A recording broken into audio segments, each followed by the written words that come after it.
Sir, ये दिलदोशी robbery case हमारे लिए बहुत बड़ा चैलेंज है। देखते ही ये केस कितनी जल्दी सॉल्व होता है।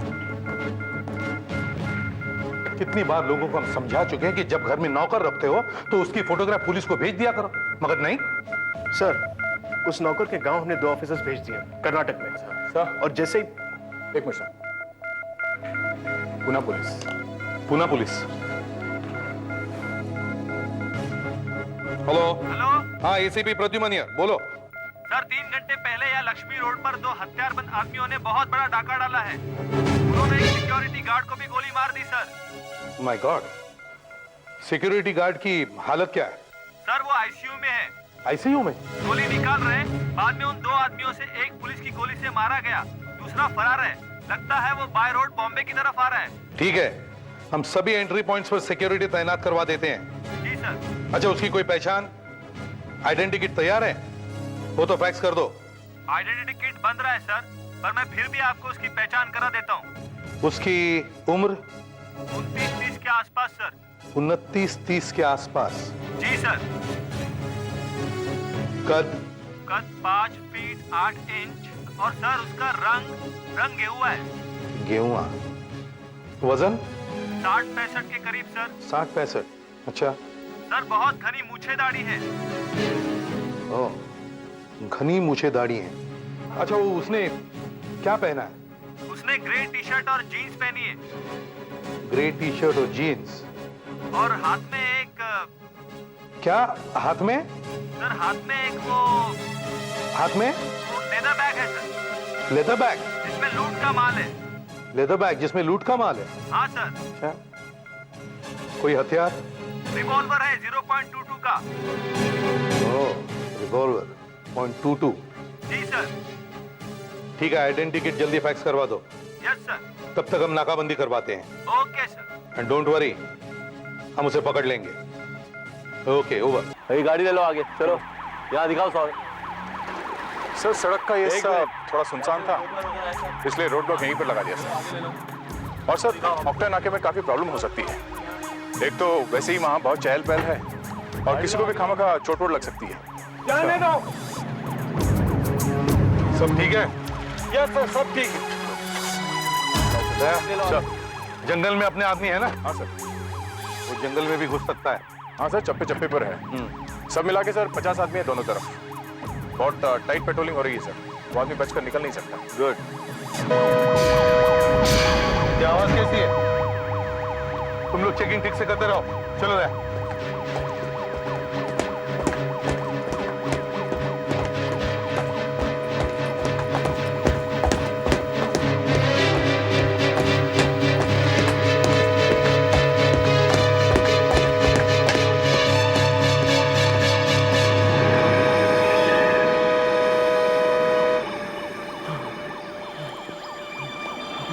कोई बात नहीं, काफी गहरी चोट है। कैसे हुआ ये? कर्जत रोड पे एक आदमी मेरी गाड़ी रोकी, जबरदस्ती से मेरी गाड़ी में घुस गया। पतला सा आदमी था, घनी दाढ़ी मूछ। क्या उसने ग्रे टी शर्ट और ब्लू जीन्स पहनी हुई थी? उसके हाथ में लेदर बैग था? काले रंग का। उसके हाथ में एक चाकू भी था। और यहाँ पर उसने लाइट देखी और नाकाबंदी देखी तो चाकू के हत्थे से बच वो कुछ जंगल भाग गया। हमें फौरन जंगल में देखना चाहिए। एम्बुलेंस बुला, काफी चोट लगी है। चलो दया, हमारे सभी आदमियों को इन्फॉर्म करो। जंगल में देखते हैं। डॉक्टर को भी बुलाओ। आओ यार।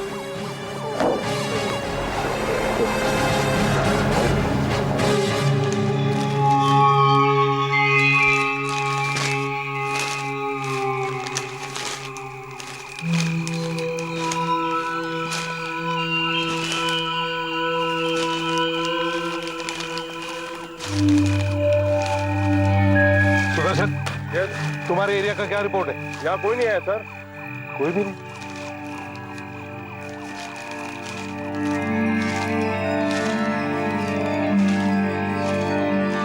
फ्रेडरिक्स सर, क्या रिपोर्ट है? पांडे और उसके आदमी हर 10 फुट के अंतर पर तैनात थे, पर इनका कहना है कि इधर से भी कोई नहीं आया। तो फिर वो गया कहाँ? हम जिस तरफ से आए वहां भी कोई नहीं था। कहाँ गया होगा? हमसे बचकर कैसे निकल गया हो?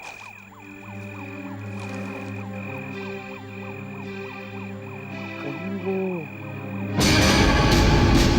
माय गॉड डैम इट, वही आदमी था वो। गया।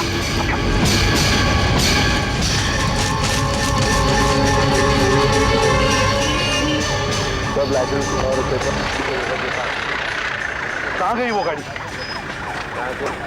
बस गाड़ी आ गई।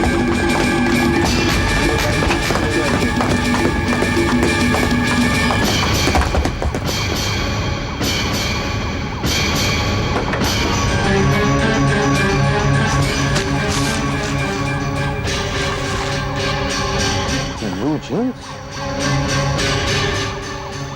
Gray t-shirt?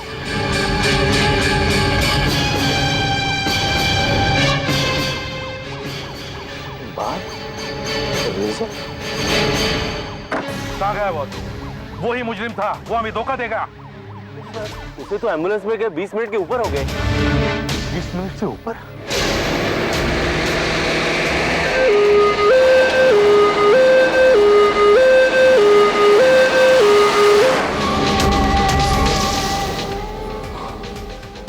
क्या हुआ? आपसे पूछ रही हुआ क्या?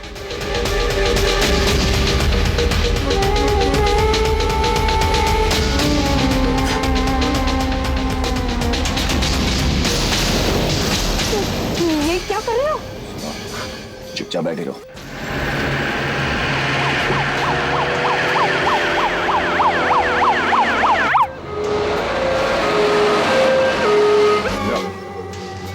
पट्टी बना, पट्टी बांधो जख्म पे।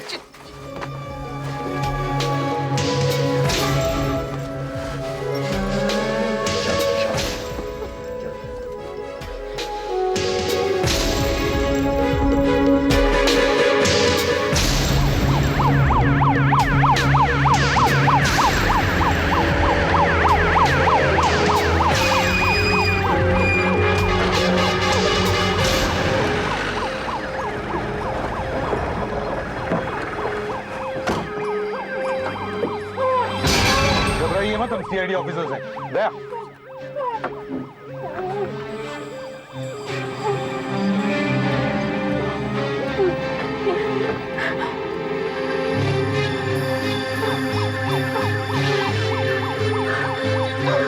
आइए, प्लीज कम। वो कहाँ गया? मैंने से अपनी जगह पर पट्टी बंधवाई और सामने से टैक्सी आ रही थी, उसको रोका और बंदूक दिखाई और उस पर बैठ के चला गया। उसने बॉम्बे पुणे रोड पर टैक्सी ली है, हम उसे जरूर पकड़ लेंगे। या श्योर श्योर। अच्छा, उस सिक्योरिटी गार्ड की हालत कैसी है? ओहो, अभी भी आईसीयू में? अच्छा, आइडेंटिटी किट तैयार है? ओ ग्रेट, तो फैक्स कर दीजिए। और भी कुछ इंफॉर्मेशन मिले तो फैक्स कर देना। ओके। पुणे से इंस्पेक्टर देशमुख का फोन था, आइडेंटिटी किट तैयार है, वो फैक्स कर रहे हैं। अब उस मुजरिम को पहचानने में गलती नहीं होगी। हाँ सर। हेलो, हाँ एक मिनट, फैक्स आ रहा है सर।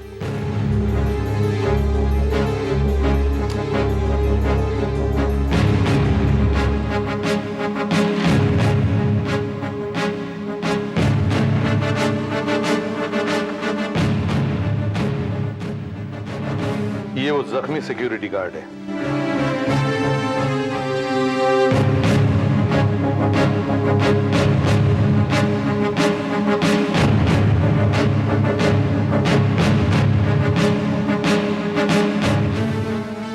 ये वो है जो मारा गया है।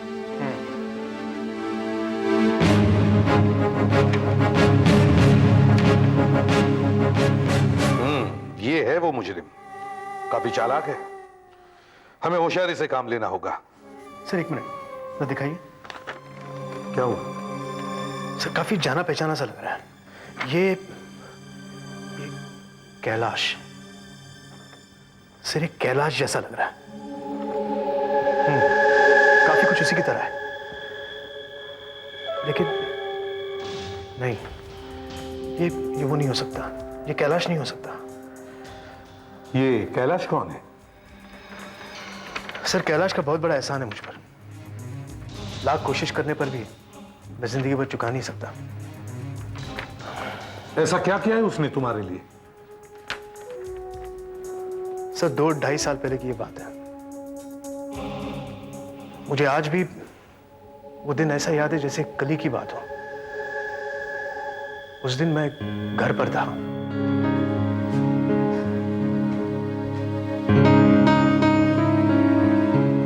लो। हाँ, रखो। मैं इतने चक्कर लगा चुकी हूँ और आप है कि बस फाइल्स में ही खोए हुए हैं। I'm sorry शोभा। शोभा ये केस बहुत इंपॉर्टेंट है और अगले हफ्ते ये केस कोर्ट में आने वाला है। मैं अपनी तरफ से पूरी कोशिश कर रहा हूँ कि ये अपराधी कहीं छूट ना जाए। इसे 10 साल की जेल होने वाली है। तुम्हें पता है इसने क्या किया? एक रिटायर्ड बूढ़े आदमी के घर में घुसकर उसे चाकू से मारा और सारा घर लूट लिया। और प्लीज मुझे तो मत सुनाओ ये सब, मुझे नहीं सुनना है। चाय तो पी लो। पापा पापा हाँ अश्विन, पापा मैं विकास के साथ खेलने जाऊं? नहीं, होमवर्क पूरा करना है। थोड़ा सा ही तो बाकी है, आके कर दूंगा। प्रॉमिस? प्रॉमिस पापा। Okay, good boy. शोभा से जाने दो, लेकिन सिर्फ आधे घंटे के लिए। गो। और सुनो, कंपाउंड में ही खेलना, बाहर सड़क पर नहीं जाना। हाँ। गो। Thank you uncle. भेज दिया ना? शोभा।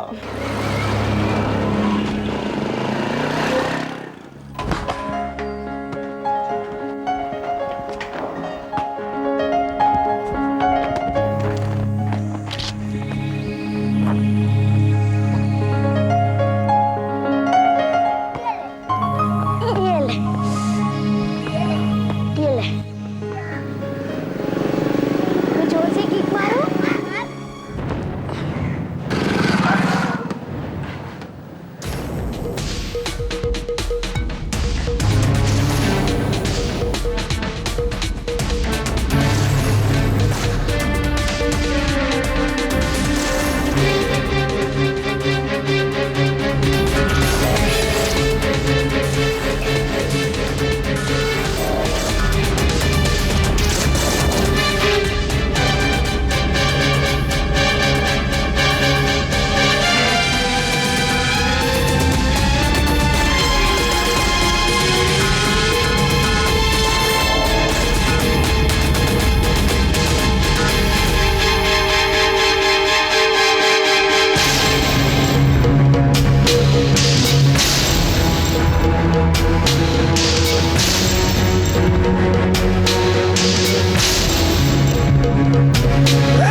आराम से, आराम से, आराम से।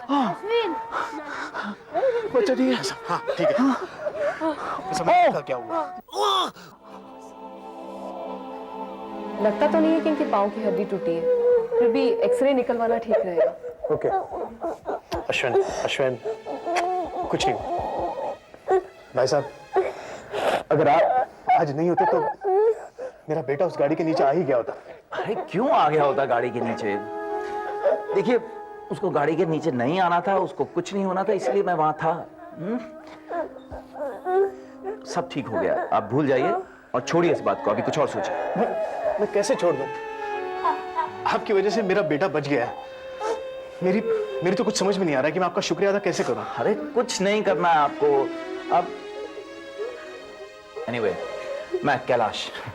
इंस्पेक्टर वीरेंद्र। ओह, तो पुलिस वाले हैं आप? जी हाँ। बहुत खुशी हुई आपसे मिलकर। मुझे मिस्टर कैलाश, आपने अपनी जान खतरे में डालकर मेरे बेटे की जान बचाई है। अगर अगर आपको कुछ हो जाता तो? अरे क्यों कुछ हो जाता मुझे? देखिए मुझे कुछ नहीं होना था इसलिए कुछ नहीं हुआ, ठीक ठाक हूँ। आपके एहसान का बदला हम जिंदगी भर नहीं चुका सकते। एक्सरे निकलवाने के लिए क्लिनिक ले जाना है। ठीक है, मैं छोड़ देता हूँ, आइए।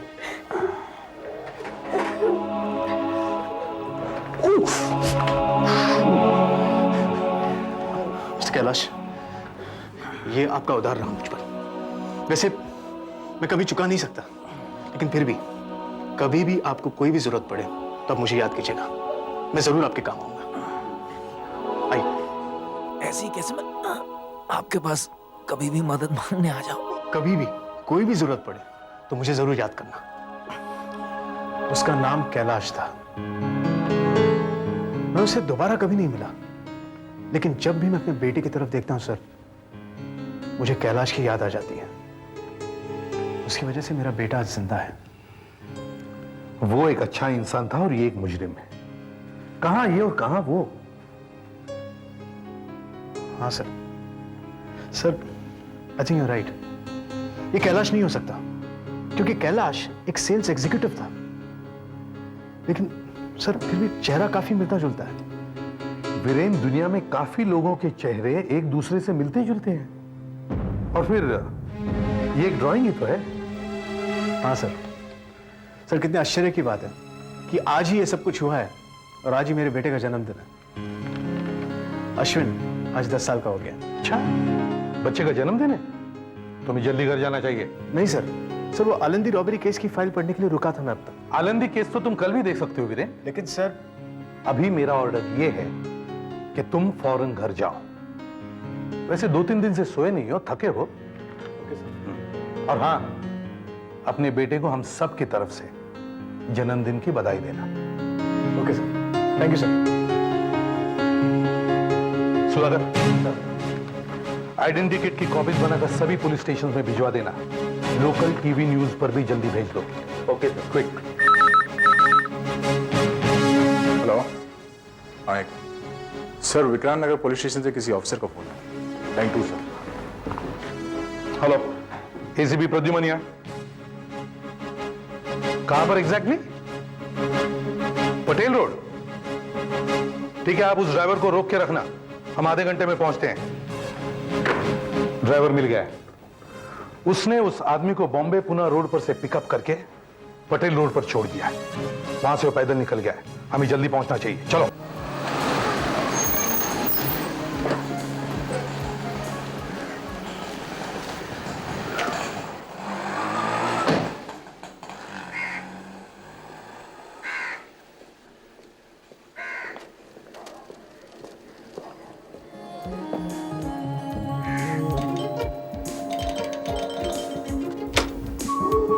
Happy birthday Ashwin. देखो तो कैसी अजीब बात है, आज अश्विन का जन्मदिन है और देखो तो कौन आया है। अब इनकी दाढ़ी वाड़ी भी नहीं है, पहचानो इन्हें?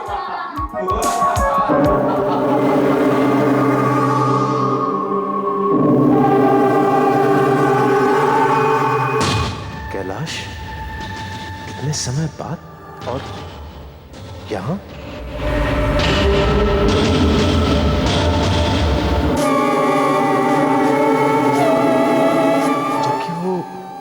फरार मुजरिम वो भी तो ऐसे ही दिखता था और इसके सर पर पट्टी भी बंधी हुई है। कहीं ये वो तो नहीं है? वही तो नहीं? मैं चाय बना के लाती हूँ। अश्विन चलो मेरे साथ। नहीं मम्मी, मैं अंकल के पास रहूंगा। ठीक है। देखिए इंस्पेक्टर, अब झूठ बोलने से कोई फायदा नहीं। मेरे बारे में खबर तो तुमको मिल ही चुकी होगी। तो वो तुम ही हो जिसकी हमें तलाश है। अश्विन अंदर जाओ। अरे बैठा रहने दीजिए ना बच्चे को। तुम्हारी यहां आने की हिम्मत कैसे हुई? तुम मेरे घर में कैसे आ गए? एक बहुत बड़ा कर्ज है इंस्पेक्टर, बस तुम ये समझ लो कि मैं वही कर्ज वसूल करने आया। तुम्हारी मेरे घर में घुसने की हिम्मत कैसे हुई? एक पुलिस ऑफिसर के घर में घुसकर। अश्विन तुम अंदर जाओ।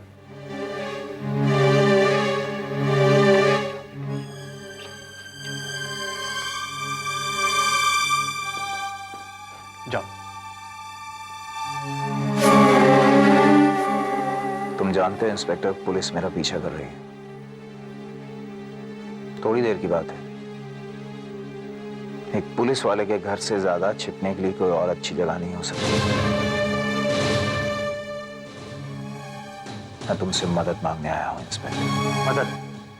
तुमने ये सोच भी कैसे लिया कि मैं तुम्हारी मदद करूंगा? हाँ, एक पुलिस ऑफिसर एक मुजरिम की मदद कर सकता है? देखो कैलाश, या जो भी तुम्हारा असली नाम है, तुमने यहां पर आकर एक बहुत बड़ी गलती की है। अब मैं तुम्हें गिरफ्तार करूंगा। वाह इंस्पेक्टर, 2 साल पहले तो तुम्हारा सुर कुछ और ही था। 2 साल में तुम्हारा सुर इतना बदल गया। याद है तुम्हें? 2 साल पहले तुम मुझसे कह रहे थे कि मैं तुम्हारा यह एहसान कैसे चुकाऊंगा। यहां इसी जगह पर जब मेरे पांव में चोट लगी थी, मैं अपने पांव पे खड़ा नहीं हो पा रहा था, तो किसने सहारा दिया था मुझे? तुमने इंस्पेक्टर, तुमने। और वो सहारा देते हुए तुमने मुझसे कहा था कि तुम्हारा उपकार मैं कैसे उतारूंगा, कभी भी जब भी कोई भी जरूरत हो मेरे पास आना। सिर्फ 2 साल में वो सब भूल गए तुम इंस्पेक्टर। देखो तुम, आप लोग ऐसे क्यों बैठे हुए हैं? क्या हुआ है वीरेन? Any problem? शोभा, तुम अंदर आओ। शोभा अंदर आओ। आज नई दिल्ली में राष्ट्रपति ने चीन और भारत के संबंध। क्या हुआ वीरेन?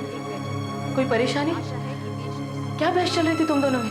शोभा, मैं तुम्हें कैसे समझाऊं? और अब सीआईडी हेडक्वार्टर से मिली एक विशेष सूचना। पुणे के लक्ष्मी रोड पर हीरे जवाहरात की एक बहुत बड़ी डकैती हुई है। बताया जाता है कि वो 2 लोग थे। उनमें से एक खतरनाक अपराधी मुंबई शहर में कहीं छिपा हुआ है। सीआईडी का कहना है कि वो इस शहर के दक्षिण पश्चिमी हिस्से में कहीं है। अगर आप में से किसी ने इस अपराधी को देखा हो तो उसकी जानकारी सीआईडी हेडक्वार्टर को फौरन देंगे। जनता से निवेदन है कि वो इस अपराधी डकैती के दौरान उसने सिक्योरिटी गार्ड को गोली मारकर बुरी तरह जख्मी कर दिया और इसकी स्थिति अब भी अत्यंत चिंताजनक बताई जाती है। समझ गई तुम शोभा? उत्तर पश्चिमी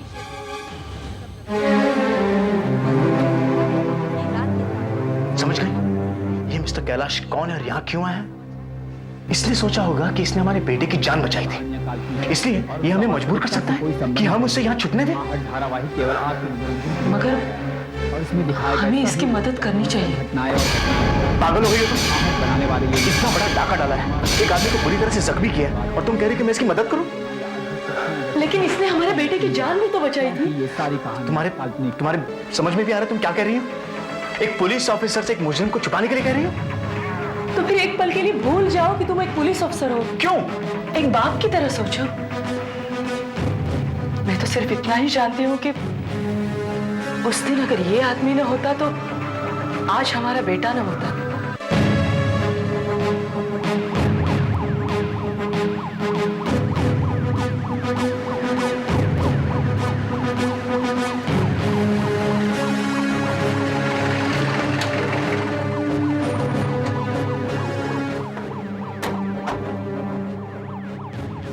अच्छा, तुम ही हो वो टैक्सी ड्राइवर?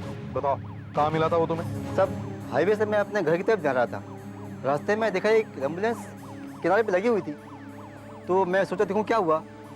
ये सोचकर मैंने अपनी गाड़ी थोड़ी धीमी की। सब कह देखता हूँ अचानक एक आदमी एम्बुलेंस के पीछे से आया, हाथ में उसके सब बंदूक थी। उसने मुझे रोका और गाड़ी के अंदर बैठ गया। सब फिर क्या हुआ?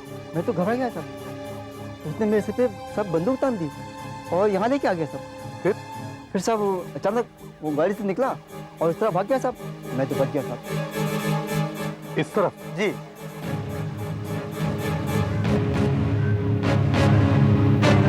कहाँ गया होगा वो यहाँ से? कहाँ गया होगा? हो सकता है किसी गाड़ी में बैठ गया होगा।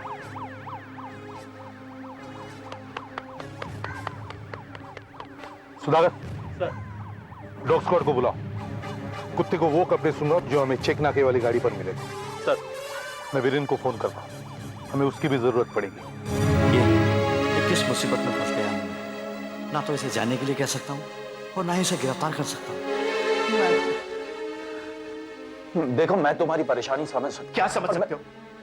तुमने एक आदमी के ऊपर गोली चलाई है और वो आदमी अस्पताल में मौत से लड़ रहा है। मुझे तुम्हें पहले ही गिरफ्तार कर लेना चाहिए था, और मैं हूं कि से यही छुपा कर। अरे लेकिन गोली मैंने नहीं चलाई है। देखो मैंने चोरी जरूर की है, लेकिन गोली मेरे साथी ने चलाई थी, और यही वजह थी कि मैं भागा वहां से, क्योंकि मुझे पता था इल्जाम मुझ पर आ जाएगा, और मैं तो 6-7 साल के लिए अंदर जाऊंगा, और कहीं वो आदमी मर गया तो मैं तो चढ़ गया ना फांसी पर। और ऐसे अपराध के लिए जो मैंने कभी किया ही नहीं है, तुम समझ रहे हो मैं क्यों मदद मांग रहा हूं? बस चुप रहो, मुझे और कुछ नहीं सुनना है। लेकिन एक बात है, मैं तुम्हारी और मदद नहीं करूंगा। देखो थोड़ी देर की बात है, मैं कुछ इंतजाम कर लूंगा, तो चला जाऊंगा यहाँ से, और फिर कभी अपनी शक्ल नहीं दिखाऊंगा। कभी नहीं। मैं आऊंगा। तुम चले जाओ यहाँ से, फौरन निकल जाओ यहाँ से। देखो कैलाश, मैं तुम्हें गिरफ्तार नहीं कर रहा हूं, समझ लो कि मैंने मेरा कर्ज चुका दिया। अरे लेकिन फौरन निकल जाओ यहाँ से। कहाँ जाऊंगा? शहर का एक पुलिस वाला मेरे पीछे, और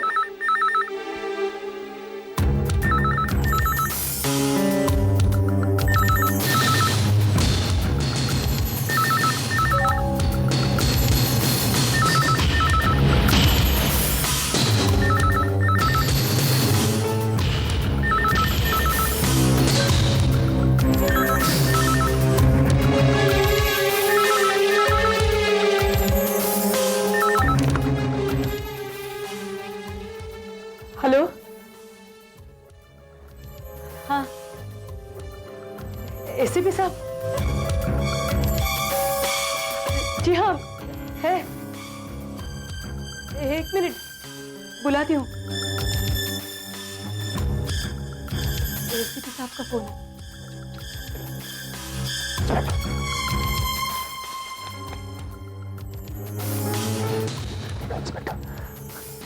तुम्हारे बच्चे की आंखें कितनी खूबसूरत है, सिर्फ एक बार इसकी आंखों में देख लो। नहीं, और कोई वजह नहीं है, लेकिन वहां कुछ बोलकर अगर तुमने मुझे पकड़वा दिया तो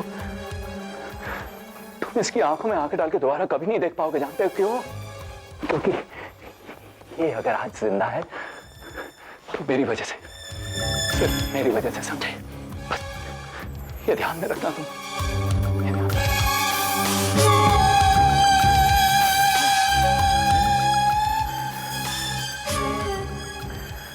हेलो सर।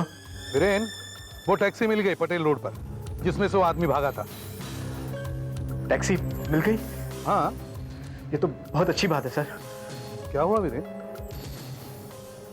Any problems? तुम्हारी आवाज कुछ ठीक नहीं लग रही मुझे। सर दरअसल बात यह सर कि सर मेरी तबीयत ठीक नहीं है। क्या हुआ? क्या सर? थोड़ा बुखार हो गया। बुखार है? अच्छा ठीक है, रहने दो, तुम आराम करो, हम देख लेंगे। I am sorry sir, I am sorry.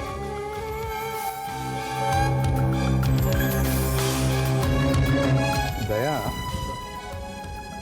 ये वीरेन की तबीयत अचानक कैसे बिगड़ गई? लो, चुका दिया मैंने तुम्हारा कर्ज, गद्दारी कर ली मैंने नौकरी से। खुश?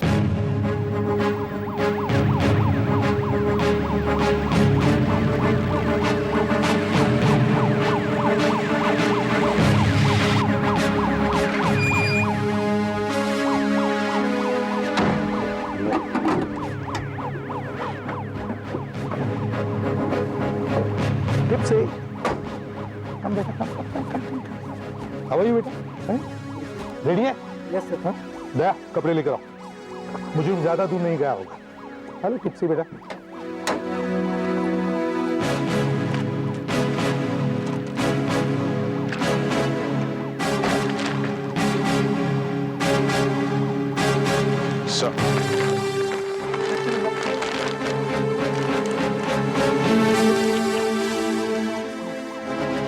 Come on, Tipsy.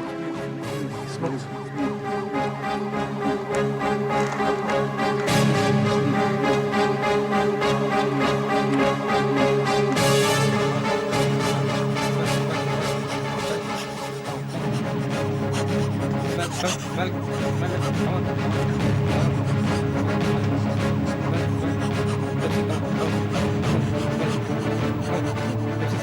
कैलाश, ये आपका उधार रहा मुझ पर।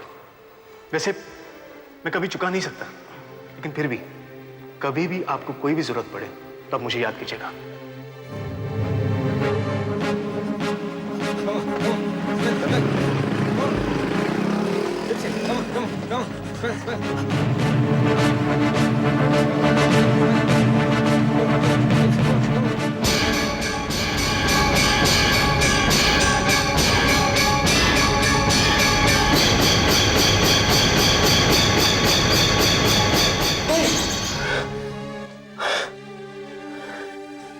क्या हुआ वीरेन? कुछ नहीं, कुछ नहीं। मैं भी बार बार उसी दिन के बारे में सोच रही हूँ जब उस आदमी के पैर पर पट्टी बांधकर अस्पताल ले गए थे हम लोग। इसीलिए तो मैं इसकी मदद कर रहा हूं। शोभा, मैंने एक फैसला किया है। मैं कल सीआईडी से इस्तीफा दे दूंगा।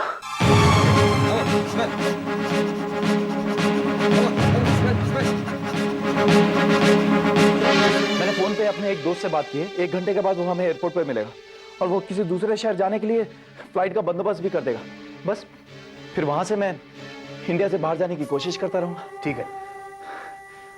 एक और चीज, बाहर जगह जगह पुलिस का पहरा है, तो मैंने सोचा कि तुम्हारी ये यूनिफॉर्म पहन लेता हूं। बहुत सहन कर चुका हूं मैं, हद से आगे बढ़ने की कोशिश मत करो। अगर तुमने दोबारा इस यूनिफॉर्म को हाथ लगाने की कोशिश की तो मैं तुम्हारी जान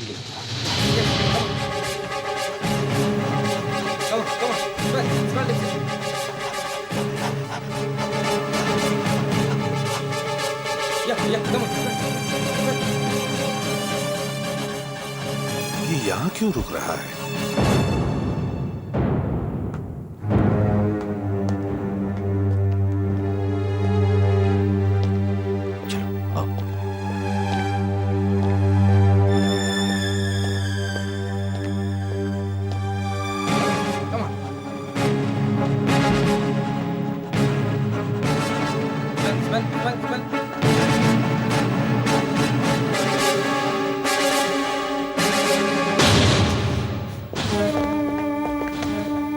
जल्दी। अच्छा मेरी एक बात सुनो, सिर्फ यहां से एयरपोर्ट तक आखिरी बार, उसके बाद मैं कभी तंग नहीं करूंगा, कभी अपनी शक्ल भी नहीं दिखाऊंगा। चलो चलो।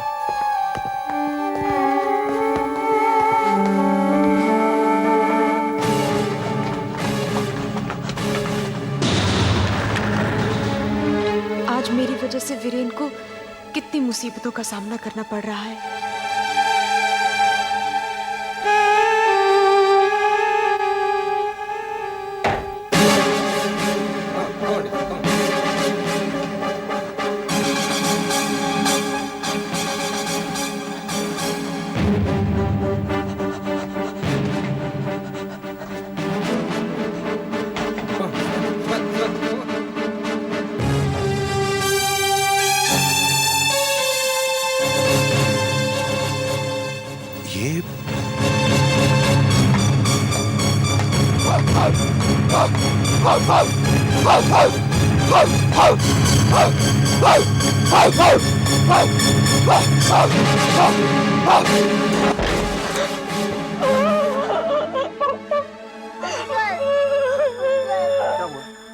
क्या हुआ?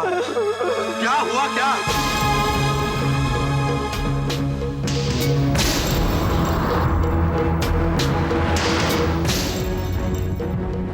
अगर तुम्हें बुरा न लगे तो मैं रेडियो सुनना चाहता हूँ। ताज़ा पोजीशन क्या है मैं जानना चाहता हूँ। पुलिस अब तक उन फरार अपराधियों को ढूंढ रही है जिन्होंने पुणे में हीरे जवाहरात की डकैती की। बताया जाता है कि वो लोग पूना हाईवे से होते हुए मुंबई में आ चुके हैं। मुंबई पुलिस का कहना है कि बस इतना काफी नहीं, मुझे सुनना है। और अभी मिले ताज़ा समाचार के अनुसार उस गार्ड ने पुणे के शास्त्री अस्पताल में दम तोड़ दिया है। गार्ड का नाम राजेश नायक बताया जाता है। पुलिस का कहना है कि इस गार्ड की मौत उस दूसरे चोर की गोली से ही हुई है। तुमने झूठ बोला मुझसे। तुमने कहा था कि गोली तुम्हारे साथी ने चलाई है, लेकिन गोली तुमने चलाई थी जिसकी वजह से वो गार्ड मर गया। जरूर कोई गलत फहमी हुई है। देखो मैं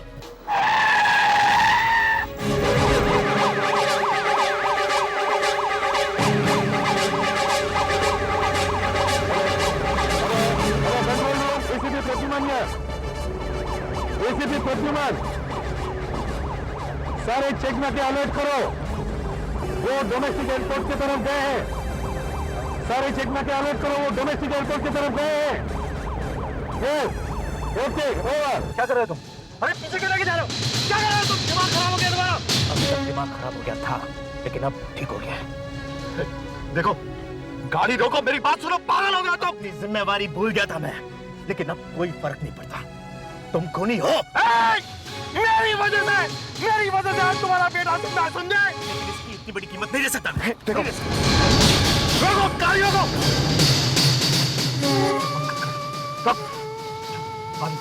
बंद कर, चल, पानी का, निकल वहाँ।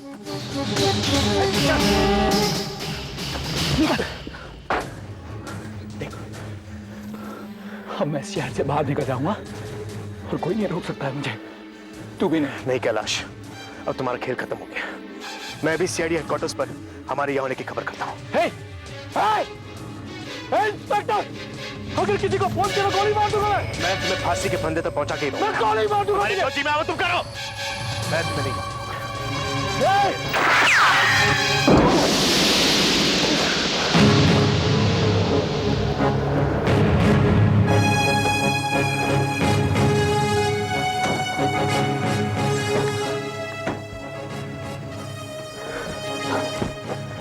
कैलाश,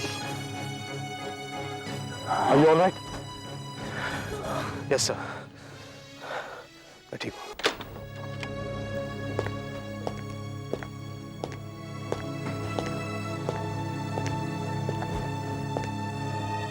सर, हाँ मेरे, सर मैं आपको ये देने आया हूँ। क्या है, कोई लेटर है क्या?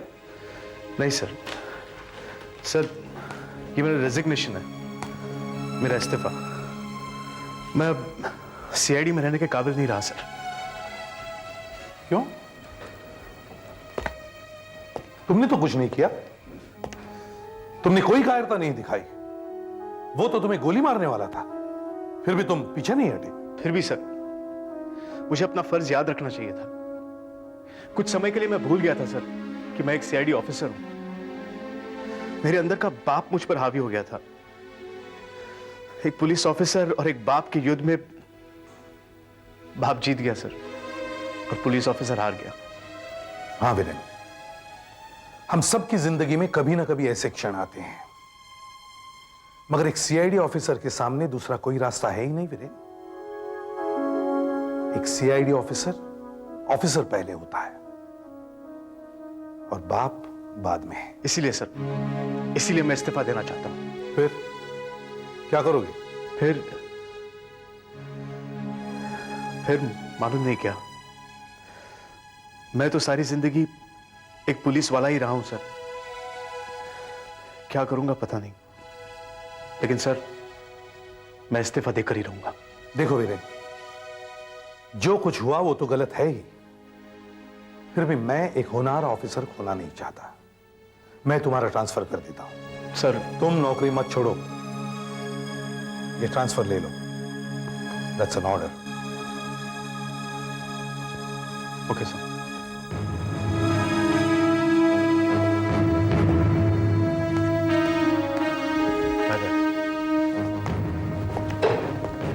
सुधाकर,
ऐसे और भी मजेदार वीडियो के लिए हमारे चैनल को लाइक, शेयर और सब्सक्राइब करें।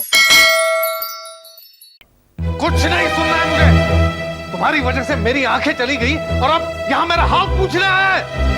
तुम जैसे आदमी के लिए मेरे कंपनी में कोई जगह नहीं। अब मुझे परेशान मत करो, जाओ यहाँ से। सर सुना नहीं तुमने? Get lost. सर मेरी बात सुनिए सर, मैं उस एक्सीडेंट के बारे में आपको बताने आया हूँ सर। एक्सीडेंट? वो एक्सीडेंट नहीं था, वो लापरवाही थी, तुम्हारी लापरवाही। अरे सर तुम्हारी हाँ, कितना? आपको चोट तो नहीं लगी सर? सर मेरी बात तो सुनो। सर मेरी पूछने आया है। तुम्हारी वजह से मेरी आंखें चली गई और मेरा हाल पूछने आया है। मैं तो तुम्हें गोली मार के रहूंगा। सर सर मेरा रिवॉल्वर कहाँ है? ये क्या कर रहे हैं सर आप? प्लीज सर ये मेरा हाल पूछता है। तुम्हारी वजह से मेरी आंखें चली गई। सर ये मिस्टर आनंद की लाश है और लाश के पास से हमें ये गन मिली।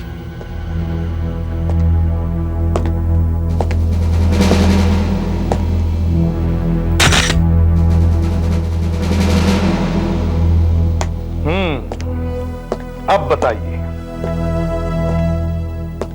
अब बताइए क्या हुआ? आपने आनंद को क्यों मारा? नहीं नहीं नहीं एसीपी साहब, मैंने आनंद को नहीं मारा। मैंने ना सिर्फ उसे जान से मारने की धमकी दी थी। मैं वाकई नहीं जानता एसीपी साहब कि ये कैसे मरा, किसने इसे मारा। माला जी माला माला तुम एसीपी साहब को बता दो ना कि मैंने नहीं मारा है।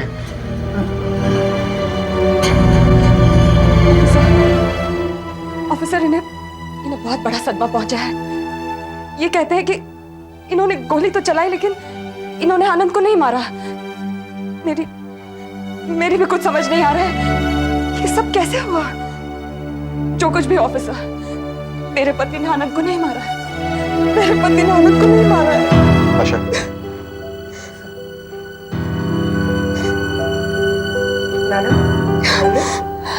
चलिए आइए।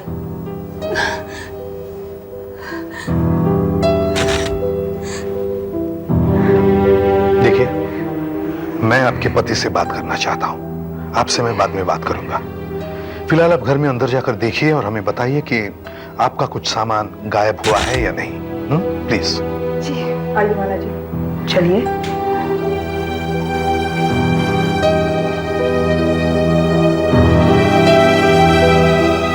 चलिए माला जी, आइए आइए। देखिए, थोड़ी देर पहले आपकी बीवी ने हमें बताया कि शाम के 7:30 बजे वो बाजार गई थी कुछ खरीदने के लिए।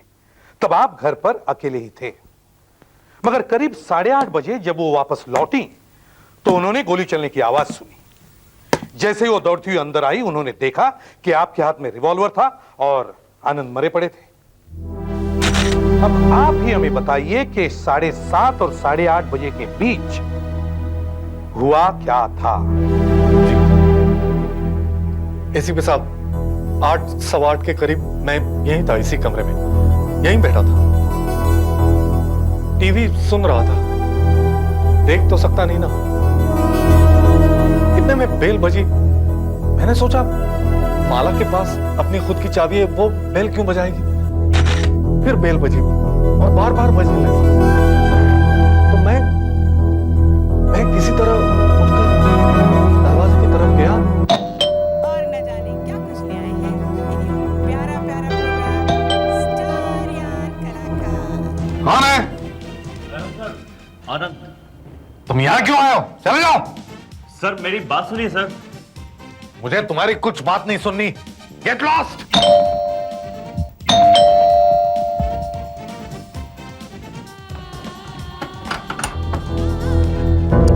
क्या है?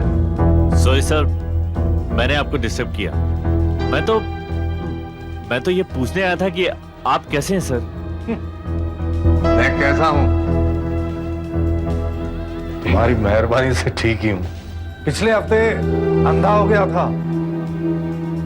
लगता है सारी जिंदगी भर अंधा ही रहना पड़ेगा। नहीं सर, ऐसी बात नहीं है। अब आपकी आंखें बहुत जल्दी अच्छी हो जाएंगी सर। दरअसल मैं आपको कुछ बताने आया हूं सर। कुछ नहीं सुनना है मुझे। तुम्हारी वजह से मेरी आंखें चली गई और अब यहाँ मेरा हाल पूछना है। तुम जैसे आदमी के लिए मेरे कंपनी में कोई जगह नहीं। अब मुझे परेशान मत करो, जाओ यहाँ से। सर सुना नहीं तुमने? Get lost. सर मेरी बात सुनिए सर, मैं उस एक्सीडेंट के बारे में आपको बताने आया हूँ सर। एक्सीडेंट? वो एक्सीडेंट नहीं था, वो लापरवाही थी, तुम्हारी लापरवाही। अरे सर संभालिए अपने आप को सर, प्लीज आप मेरी बात सुनिए सर। आपको चोट तो नहीं लगी सर? मेरी चोट पूछने आया है? तुम्हारी वजह से मेरी आंखें चली गई और मेरा हाल पूछने आया है। मैं तो तुम्हें गोली मारूंगा। सर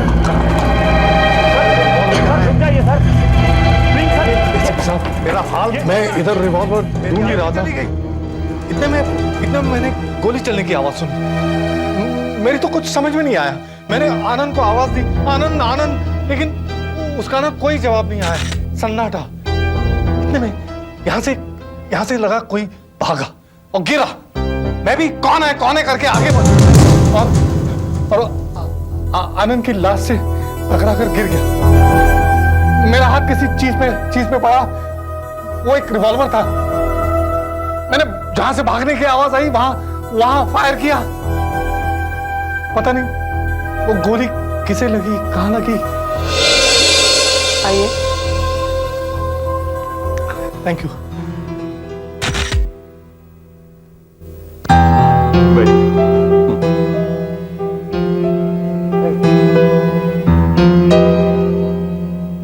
माला जी, आपने एक ही गोली की आवाज सुनी थी ना? जी, मैं रिक्शे वाले को पैसे दे रही थी जब मैंने गोली की आवाज सुनी। मैं घबरा गई, मुझे लगा कहीं कवि ने अपने आप को गोली तो नहीं मार दी, तो मैं अंदर आई। हाँ, लेकिन ये कह रहे हैं कि 2 गोलियां चली और आप कह रही हैं एक ही गोली की आवाज सुनी। आवाज सुनने के कितनी देर बाद आप अंदर आई? यही कोई 1 आधे मिनट में। क्या आपने किसी को देखा या सुना? मतलब घर के पिछले दरवाजे या खिड़की से कोई भाग गया हो तो? जी नहीं, मैंने किसी को नहीं देखा। मैं सिर्फ अंदर आई और मैंने आनंद की लाश देखी। सर किचन के पास एक खिड़की खुली है, हो सकता है चोर वहीं से भाग निकला हो। पिछली तरफ गार्डन है सर। खेत में से मेरी ज्वेलरी और कैश भी गायब है। मुझे लगता है किचन की खिड़की से ही चोर अंदर आया होगा। राइट। और एसीपी साहब, उसी ने मेरा रिवॉल्वर चुरा लिया और आनंद को मार दिया।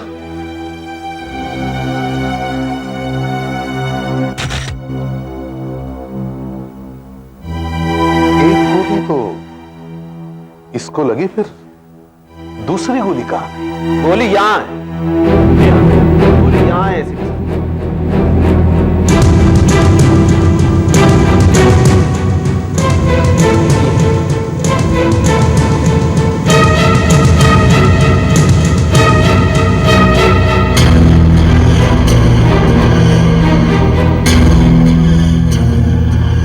ये देखिए, ये है गोली। जरा गन देना।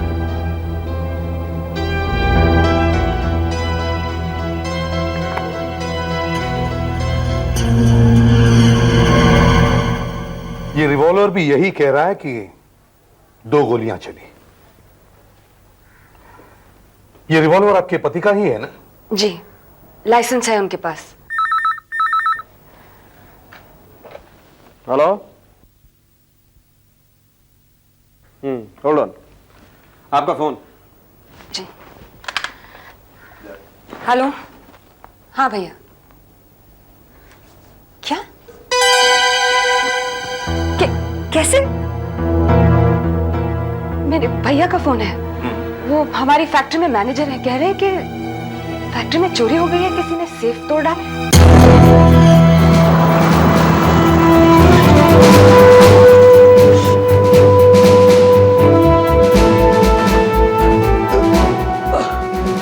आप नवीन कुमार? जी मैं ही नवीन कुमार। क्या हुआ? जी पहले ये बताइए, घर में सब ठीक तो है? जी हाँ जी दीदी, सब ठीक तो है। मैं कब से फोन लगा रहा हूँ, कोई फोन ही नहीं उठा रहा है। ये बताइए यहाँ क्या हुआ? और ये जख्म ज्यादा गहरा तो नहीं है? नहीं ज्यादा गहरा नहीं है। ये कैसे हुआ? जी मैं बताता हूँ। देखिए, मैं और कमलकांत जी यहाँ ऑफिस में शाम के 6 बजे तक काम कर रहे थे। कमलकांत जी, जिया जी का पार्टनर। कवि जी के? जी जी जी। हम लोग यहाँ पर काम कर रहे थे कि अचानक कमलकांत जी ने कहा कि उनकी तबीयत कुछ ठीक नहीं है, वो घर जाना चाहते हैं। तो वो घर चले गए। मैं भी खाना खा के जब वापस ऑफिस आया, मुझे कुछ अकाउंट देखना था, परसों हमारी ऑडिट है। फिर जब मैं लौट के आया तो देखा कि कवि जी के केबिन में कोई टॉर्च जल रही है। मुझे लगा शायद कमलकांत जी वापस आ गए होंगे, लेकिन मैंने सोचा कि कमलकांत जी कवि जी के ऑफिस में क्या कर रहे हैं। तो मैंने आवाज लगाई, अचानक वो टॉर्च बंद हो गई। मैं उसे देखने के लिए उसके पास भागा। वो भागा वहां से, और जैसे मैंने पकड़ने की कोशिश की, वो गिर गया। उसने अचानक घूम के मुझ पे चाकू का वार कर दिया और भाग गया। फिर मैंने सोचा कि मुझे पुलिस को बुला लेना चाहिए, लेकिन पुलिस को बुलाने के पहले अगर मैं कवि जी को फोन कर दूं तो बेहतर है, इसलिए मैं फोन किया वहां। कौन हो सकता है वो? मैं उसे ठीक से देख नहीं पाया। ये सब कुछ इतना जल्दी हो गया कि क्या बताऊं। एक चोर कवि के घर पर 8 बजे आता है और घर की तिजोरी तोड़ता है। थोड़ी देर बाद कोई कवि के फैक्ट्री में भी तिजोरी तोड़ देता है। ये इत्तेफाक नहीं हो सकता। ये कोई ऐसा वैसा चोर नहीं है। ये एक ऐसा आदमी है जिसे किसी खास चीज की तलाश है। पर ये खास चीज क्या हो सकती है? क्या हो सकती है ये खास चीज? समझ में नहीं आ रहा, क्योंकि जिया जी फैक्ट्री में कोई कैश वगैरह तो रखते नहीं है। हो सकता है कि कुछ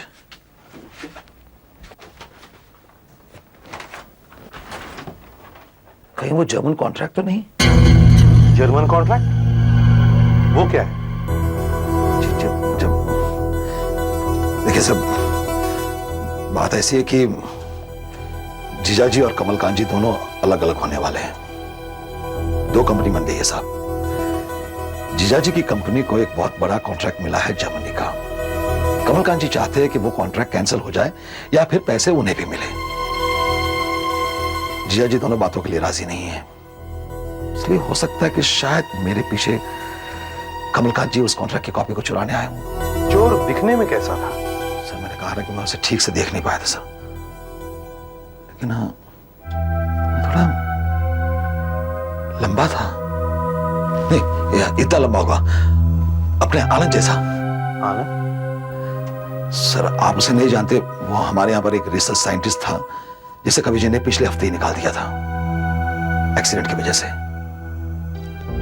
उसे भी इस जर्मन कॉन्ट्रैक्ट के पेपर्स के बारे में सब कुछ मालूम है सर। आनंद हो ही नहीं सकता। क्यों? आनंद इज डेड। वो मर चुका है। आनंद मर चुका है? जी हाँ। कैसे?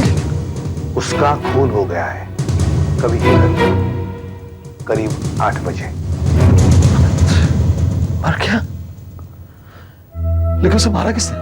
तुम पहले मुझे उस एक्सीडेंट के बारे में बताओ जिसमें कवि की आंखें चली गई।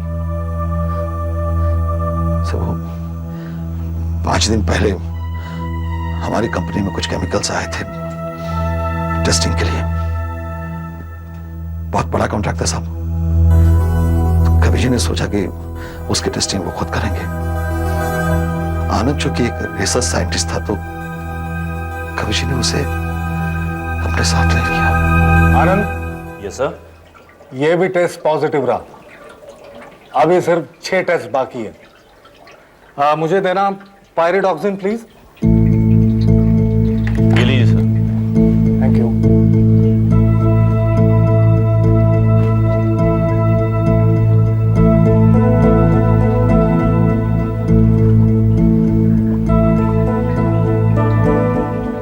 गुड, ये भी पॉजिटिव। अभी 5 test. Titanium dioxide please. Sir. एक मिनट।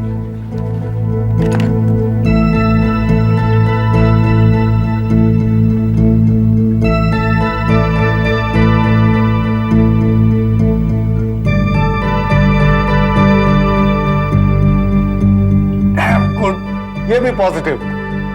अभी 4 टेस्ट। ट्राइनाइट्रेट देना, एसिडिक ट्राइनाइट्रेट। संभल के देना।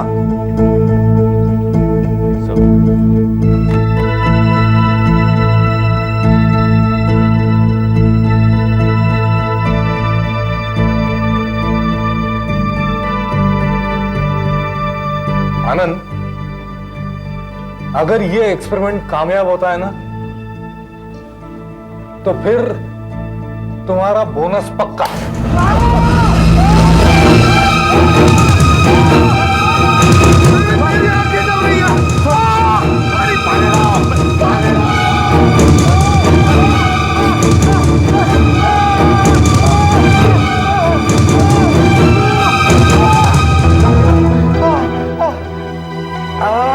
आनंद, कहाँ हो तुम? मैं यहाँ हूँ सर, आपके सामने। हाँ? मुझे कुछ दिखाई नहीं दे रहा, मैं अंधा हो गया हूँ। तुमने क्या दिया था आनंद? मैंने सर आपको वही दिया था, एसिडिक ट्राइनाइट्रेट। फिर से देखो। ये तो टर्टरिक एसिड है। I am sorry sir.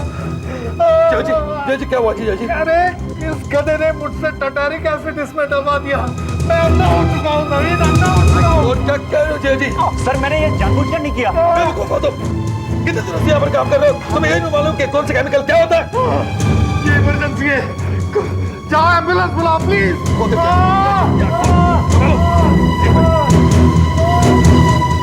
हम उसी समय जीजा जी को डॉक्टर के पास लेके,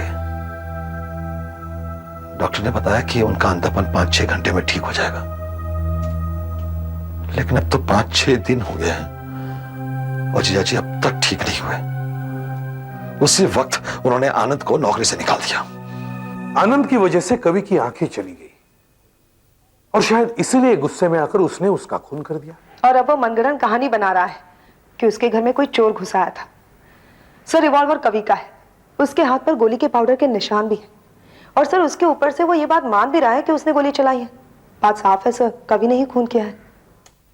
हाँ, पर वो तो कह रहा है कि उसने सिर्फ एक ही गोली चलाई, दूसरी गोली। फिर पहली गोली कहां से आई? सर हो सकता है पहली गोली उसी ने चलाई जिससे आनंद मर गया। फिर उसके बाद घबराहट में आकर अपने जुर्म को छुपाने के लिए उसने एक और गोली चलाई और बाद में अपनी वाइफ के जेवर और कैश कहीं छुपा दिए ताकि वो ये साबित कर सके कि उस वक्त घर में कोई और भी था, एक चोर। एक बात और है, एक नहीं 2 तिजोरियां लूटी गई है। अब मान लो कवि के घर में चोरी वाली बात झूठी है, मगर उस ऑफिस में जो चोरी हुई उसका रहस्य तो अभी भी कायम है। उस तिजोरी को किसने तोड़ा? कवि ने तो यह भी बताया था कि जर्मन कॉन्ट्रैक्ट के पेपर्स जो उस तिजोरी में थे वो भी गायब है। सर हो सकता है कमलकांत ने किसी को पैसे देकर वहां से कॉन्ट्रैक्ट चोरी करवा दिया है और कवि के घर में उसी दिन चोरी का होना और आनंद का मरना महज एक इत्तेफाक हो सकता है, जस्ट अ कोइंसिडेंस। एसीपी साहब, ये हैं वो 2 गोलियां, ये जिन्हें माइक्रोस्कोप में देखने से पता चलता है कि ये कवि की ही बंदूक से चली और बंदूक पर सिर्फ कवि की उंगलियों के ही निशान है। एसीपी साहब, ये गोली हमें आनंद की बॉडी में से मिली जो सीधी दिल को जाकर के लगी और तत्काल उसकी मौत हो गई। और ये दूसरी गोली, इसकी कहानी भी बड़ी अजीब है। वो क्या? एसीपी साहब, इस गोली को मैंने आपके सामने पेंटिंग में से निकाला था, लेकिन बड़ी अजीब बात यह है कि इस पर भी खून लगा हुआ है। इस पर भी खून लगा हुआ है? इसका मतलब है पेंटिंग। हाँ, खून जरा सा है लेकिन है खून ही।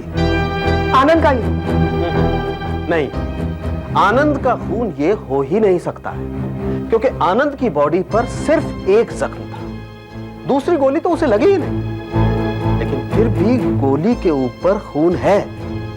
अब सवाल ये उठता है कि आखिर ये खून है किसका? इसका मतलब है कवि सही कह रहा है कि कमरे में कोई तीसरा आदमी भी था और ये दूसरी गोली उसको लगती हुई पेंटिंग में जाकर धंस गई। और इसका मतलब ये भी हो सकता है डॉक्टर साहब, क्या? कि कहीं वो तीसरा आदमी ही तो खूनी नहीं है। हेलो, अरे अच्छा, दैट्स गुड। हाँ ठीक है, ओके। दया का फोन था, कमलकांत मिल गया है। सर। हाँ सर, ये मिस्टर कमलकांत हैं। इनका कहना है कि ये घर पर ही थे, सो रहे थे, और इन्हें ना तो फोन की घंटी की आवाज सुनाई दी, ना ही दरवाजे की घंटी।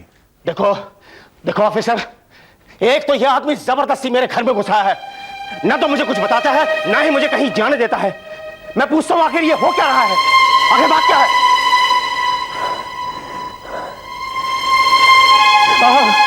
हाँ बोल रहे, मामूली सी चोट है बस। हाँ, घबराइए मत, सिर्फ देखना चाहता हूँ।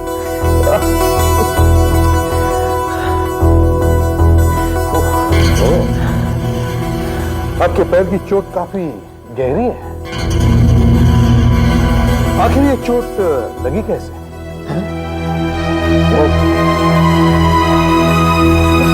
क्या हुआ कि मैं वो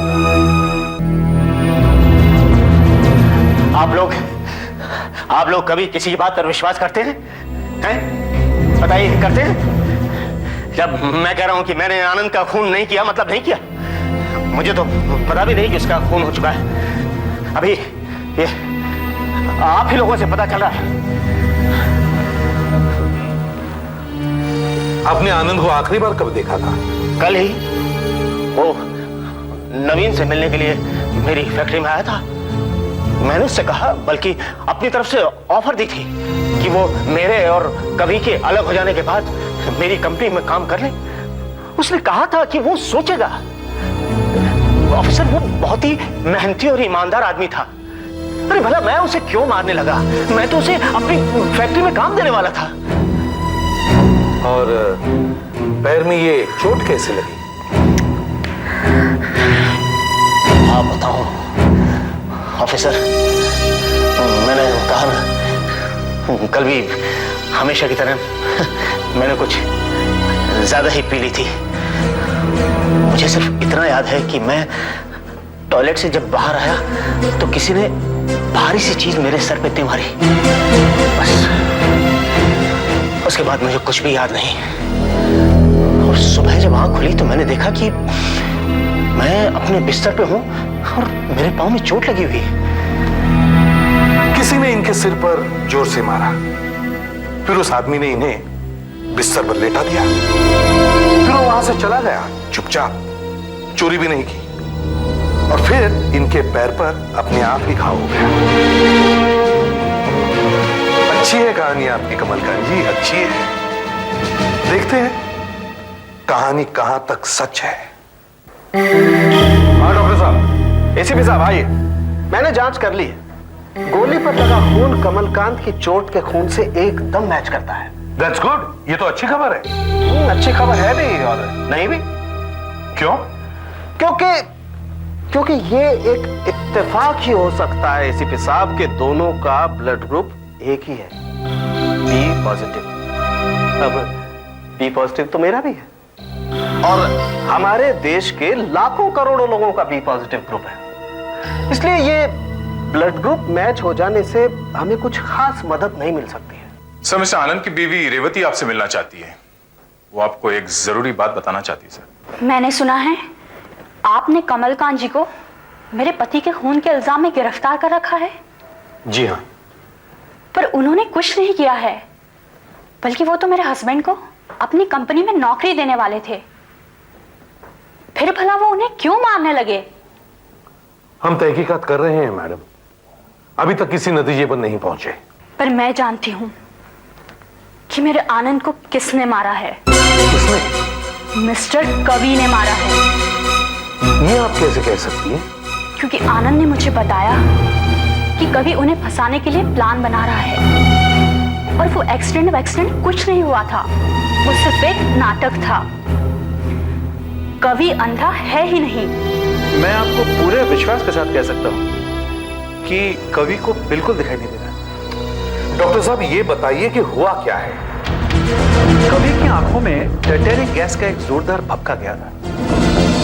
ये कुछ टीयर गैस की तरह है, लेकिन ज्यादा स्ट्रॉन्ग है। इससे आंखों की पुतलियां यानी कि प्यूपिल्स फैल जाती हैं, डायलेट हो जाती हैं, और इसीलिए कुछ समय तक कुछ दिखाई नहीं देता। कुछ समय से आपका क्या मतलब है?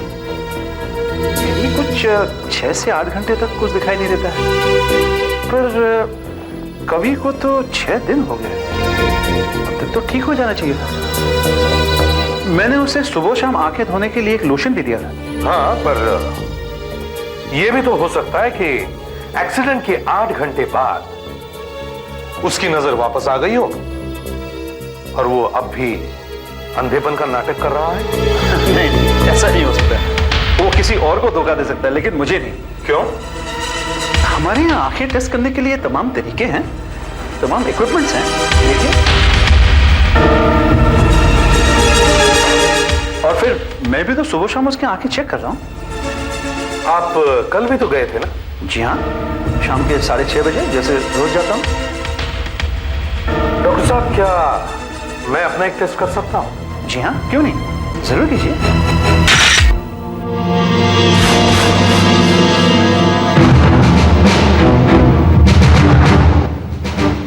कौन है? मैं एसीपी प्रद्युमन। हेलो। बड़ी अजीब बात है, आप देख नहीं सकते फिर भी फोटो खींच रहे। ऐसा तो मैंने पहले कभी नहीं देखा। मुझे फोटो खींचने का बहुत शौक है एसीपी साहब। मेरी आंखें जब ठीक हो जाएगी तो देखूंगा तो सही इन पट्टियों के साथ कैसा लगता था। अपनी पत्नी को कह सकते थे फोटो खींचने के लिए। हाँ, वो तो है, लेकिन एसीपी साहब मुझे सिर्फ फोटो खींचने का शौक नहीं, लेकिन प्रिंटिंग और डेवलपिंग का भी शौक है। देखिए ना, मैंने पूरा स्टूडियो बना रखा है यहाँ पे, एक डार्क रूम। मुझे बहुत प्यार है फोटोग्राफी से, लेकिन अब आंखें ही नहीं रही तो कैसी फोटोग्राफी, कैसा प्यार। घबराइए मत कवि साहब, आपकी नजर जल्दी लौट आएगी। या मेरे डॉक्टर साहब भी पिछले 6 दिनों से यही कह रहे हैं। उनकी दी हुई सारी दवाइयां मैं खा रहा हूं, वो ड्रॉप्स आंखों में डाल रहा हूं, लेकिन कोई फर्क नहीं पड़ा। हाँ, मगर आपको कैसे मालूम पड़ेगा कि फर्क नहीं पड़ा है? आप अपनी आंखों से पट्टी खोल दीजिए। नहीं, सुबह खोली थी मैंने, लेकिन कुछ नजर नहीं आया, सिर्फ अंधेरा। पट्टी खोलिए तो सही। नहीं, मेरे डॉक्टर मना करते हैं। पट्टी खोलिए तो सही। मैं नहीं खोल सकता। आप क्या कह रहे हैं? डॉक्टर ने इन्हें पट्टी खोलने से मना किया है। मैं कहता हूँ पट्टी खोलिए। अरे कुछ हो गया तो? आप पट्टी खोल रहे हैं या मैं खोलूं? नहीं, आप पट्टी नहीं खोलेंगे। खोलिए पट्टी। नहीं, आप पट्टी नहीं खोलेंगे। खोलिए पट्टी। ऑफिसर, खोलिए। आप पट्टी नहीं खोलेंगे। मैं कहता हूँ पट्टी खोलो। आप ऐसा मत कीजिए, डॉक्टर ने मना किया है। हाथ जोड़ती हूँ मैं आपके। पट्टी खोलो। क्या कर रहे हैं आप? मेरी बात क्यों नहीं सुन रहे?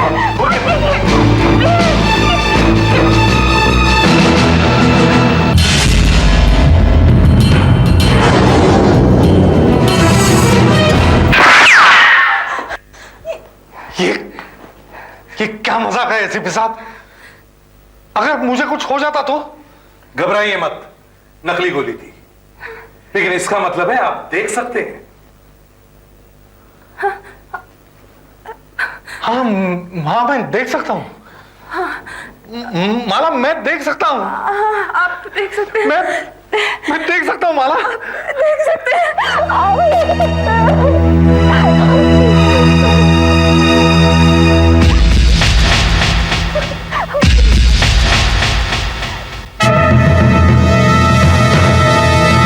चलो, ये तो बहुत अच्छा हुआ कि कवि की आंखें एकदम ठीक हो गई। अब उसे देख के तो लगता है कि एक्सीडेंट कभी हुआ ही नहीं था। जब मैं पहले ही आपसे कह रहा था कि कवि झूठ बोल रहा है तो आप मानने को तैयार ही नहीं थे। हाँ, ये तो मैं अब भी कहूंगा, क्योंकि आज सुबह भी जब मैंने उसकी आंखें चेक की तो उसे बिल्कुल दिखाई नहीं दे रहा था, लेकिन अचानक इतनी जल्दी। वो कहते हैं ना कि डॉक्टर जुकाम को हफ्ते भर में ठीक कर देता है या फिर जुकाम अपने आप 7 दिन में ठीक हो जाता है। क्या मतलब आपका? मतलब ये कि कवि की नजर इसलिए वापस आई क्योंकि 6 दिन में उसने पहली बार आपकी दी हुई दवाई आंखों में नहीं डाली है। आपका मतलब है कि मेरी दी हुई दवाई उसे नुकसान पहुंचा रही थी? ये क्या? ये कहां मिली आपको? कवि के घर में। यही है ना वो लोशन जो आपने कवि को आंखें साफ करने के लिए दिया था? बिल्कुल नहीं, ये तो टैक्टेरिक एसिड है, इसी से तो वो अंधा हुआ था। इसे जितनी बार आंखों में डालोगे उतनी बार ही पुतलियां फैल जाएंगी और आदमी अंधा ही रह जाएगा। आई सी। मगर उसकी बीवी ने बताया कि वो इसी से उसकी आंखें साफ किया करती थी, और जब 1 घंटे बाद आप उसकी आंखें टेस्ट करने जाते थे तो आप उसे अंधा ही पाते थे। अब डॉक्टर साहब मुझे आप ये बताइए कि कवि जानबूझकर अपने आप को क्यों अंधा बना रहा है? ऐसा नहीं हो सकता। आपको तो पता है कवि एक अच्छा फोटोग्राफर है, और फोटोग्राफर के लिए आंखें सब कुछ होती है। वो मर जाएगा लेकिन अंधा होकर जीना कभी पसंद नहीं करेगा। तो फिर दवाई की जगह ये एसिड किसी और ने रख दिया होगा। कौन हो सकता है? उसकी बीवी माला? मगर इस एसिड का असर तो कुछ ही घंटों तक रहता है। मतलब अगर वो 9 बजे इसे लगाए तो शाम के 3-4 बजे तक इसका असर रहेगा, और जब दोबारा आंखें साफ करने के लिए पट्टी खोली जाएगी तो उसे दिखना चाहिए। हाँ, लेकिन इससे हुआ क्यों नहीं?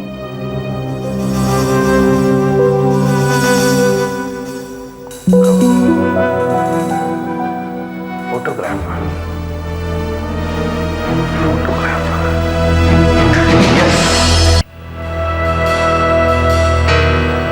डॉक्टर साहब, आपका सवाल यही था ना कि एसिड का असर खत्म होने के बाद भी कवि को दिखाई क्यों नहीं दे रहा था? Am I right? That's right. आशा, तुम दया की आंखों पर रुई रखकर पट्टी बांध देना जैसे कवि की आंखों पर बंदी होती थी। अब मैं आप लोगों को एक जादू दिखाता हूं। माला जी, ये वही रुई और बैंडेज है ना जो आप अपने पति की आंखों पर बांधते थे? जी। अच्छा, पट्टी बांधना शुरू करो। दया की आंखें बिल्कुल ठीक है, उसे सब कुछ अच्छी तरह से दिखाई देता है, मगर जैसे ही दया की आंखों से पट्टी खोली जाएगी उसे कुछ दिखाई नहीं देगा। दया, मैं 5 तक गिनूंगा, उसके बाद में पट्टी खोल देना। डॉक्टर साहब, आप दरवाजा बंद कर दीजिए। 1, 2, 3।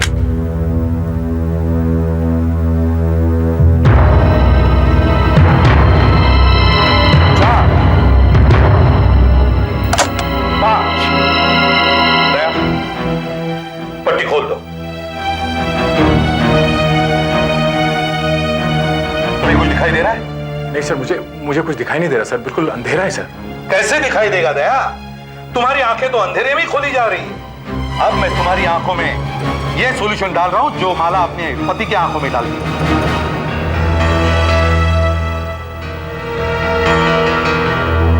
कुछ दिखाई दे रहा है दया? नहीं सर। लाइट ऑन कर।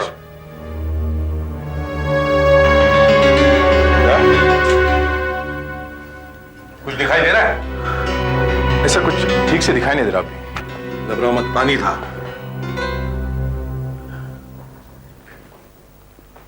ऐसा ही कुछ कवि के साथ होता था।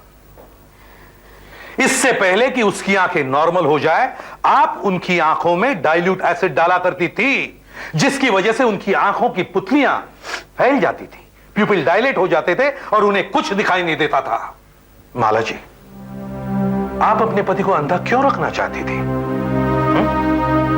ये सोचकर कि अंधेपन से तंग आकर वो आत्महत्या कर ले, या फिर आपने आनंद को इसलिए मारा कि आपके पति फंस जाए और फांसी पे चढ़ जाए? नहीं ऑफिसर, मैं अपने पति से बहुत प्यार करती हूँ।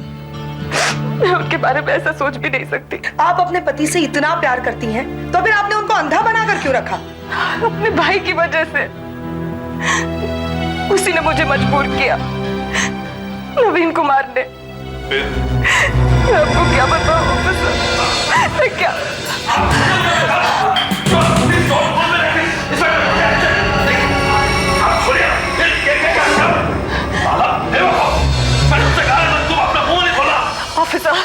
ऑफिसर, पिछले कुछ महीनों से इसने कंपनी से खूब सारा पैसा चुराया है। छोटे छोटे परचेसेस और सेल्स दिखाकर इसने लाखों रुपए का घपला किया है। इसी की वजह से ऑफिसर कवि और कमलकांत एक दूसरे पर शक करने लगे थे। मैं तो समझ रहा था कि ये सारी गड़बड़ कमलकांत कर रहा है, और मुझे लगा कि ये सब कवि कर रहा है। इसीलिए मैंने पार्टनरशिप तोड़ने की सोची। इस ऑडिट के बाद हमारा फैसला होने ही वाला था कि कवि का एक्सीडेंट हो गया। मुझे तो लगता है इस एक्सीडेंट में भी इसी का हाथ है। मुझे पता था कि ऑडिट में इसकी पोल खुल जाएगी, ये सबको पता चल जाता और इसे जेल भी हो जाती। ये मेरे सामने आकर बहुत गिड़गिड़ाया ऑफिसर, बहुत गिड़गिड़ाई है। ये मेरा भाई मेरे सामने गिड़गिड़ाया, इसने मुझे मजबूर कर दिया ऑफिसर कि मैं कभी को कुछ और दिन तक अंधा बना कर रखूं ताकि ये पैसों का इंतजाम कर सके। ऑफिसर, इसी के कहने पर मैंने लोशन की जगह एसिड लगाया। मैं पागल थी ऑफिसर। क्या लेने दो मुझे मेरी बात, क्या लेने दो मुझे। तुम्हारी वजह से मैं पछतावे की आग में जल रही हूँ। मुझे तुम्हारी बात कभी नहीं सुननी चाहिए थी, कभी नहीं सुननी चाहिए थी। मैं तुम्हें जान से मार डालूंगा। बहुत हो गया तुम्हारा नाटक।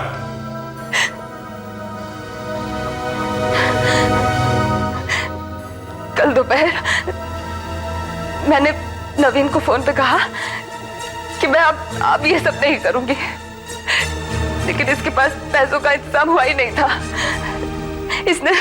इसने एक्सीडेंट में तो आनंद को फंसा ही दिया था और पैसों के चक्कर में ये कमलकांत को फंसवाना चाहता था।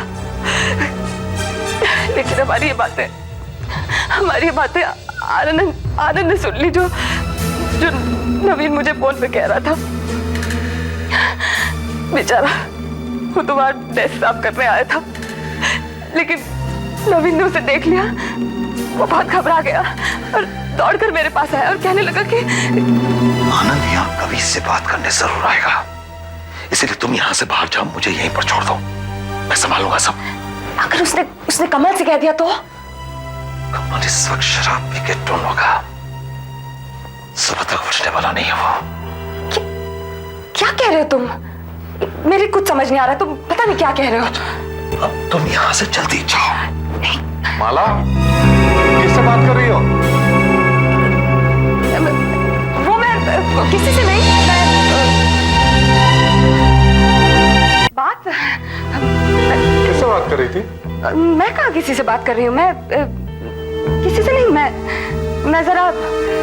मैं बाजार जा रही हूँ दवाइयाँ लेने। आप रह लेंगे ना अकेले? मैं घंटे भर में मैं वापस आ जाऊंगी, आपको कोई तकलीफ तो नहीं होगी ना? माला, मैं संभालूंगा, चिंता मत करो। तुम हो आओ। एक मिनट, तुम मुझे वो जरा रिमोट तो देती जान, टीवी। रिमोट? हाँ। वो ये रहा। Thank you. वो आओ। और उसके बाद क्या हुआ ये तो मुझे भी नहीं मालूम ऑफिसर। नवीन कुमार, अब आप बताइए और सच सच बताइए कि क्या हुआ था। बताता हूं, एक्सक्यूज मी, बताता हूं। मैंने कभी का रिवॉल्वर उसके ड्रॉअर से निकाल लिया, उसे पता भी नहीं चला और मैं आनंद का इंतजार करने लगा। मैंने सोचा कि मैं आनंद को मार दूंगा और सेफ, दराज वगैरह सभी खोल लूंगा ताकि सभी को यह लगे कि चोर ने ही आनंद को मार दिया। जब कभी अपनी गन ढूंढ रहा था तो मैंने मौका पाकर आनंद पर गोली चला दी।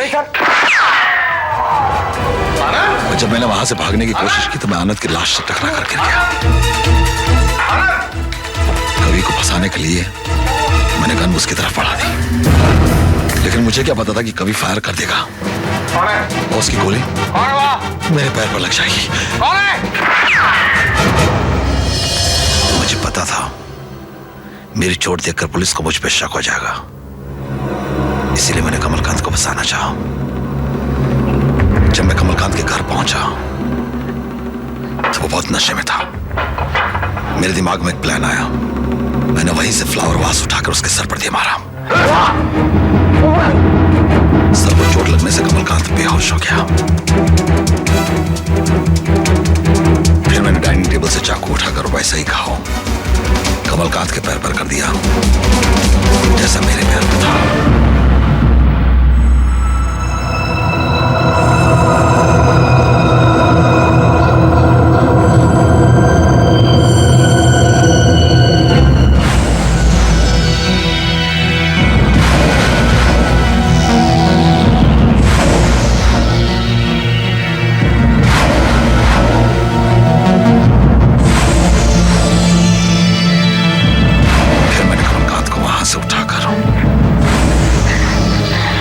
उसने उल्टा दिया। मुझे लगा कि जब पुलिस उसके पैर के घाव को देखेगी तो वो ये समझेगी कि ये गोली का घाव है। और तब तुम फैक्ट्री भागे और वहां भी एक डकैती का नाटक रच दिया और अपनी चोट छुपाने के लिए एक और कहानी बनाई। मिस्टर नवीन कुमार, तुम्हारे इस गबन से तुम्हें सिर्फ कुछ ही सालों की सजा होती और तुमने एक निर्दोष इंसान की जान ली है। अब या तो तुम्हें फांसी होगी या फिर आजीवन कारावास। इस तरह के और भी एपिसोड देखने के लिए हमारे चैनल को सब्सक्राइब करें और बेल आइकन दबाना ना भूलें।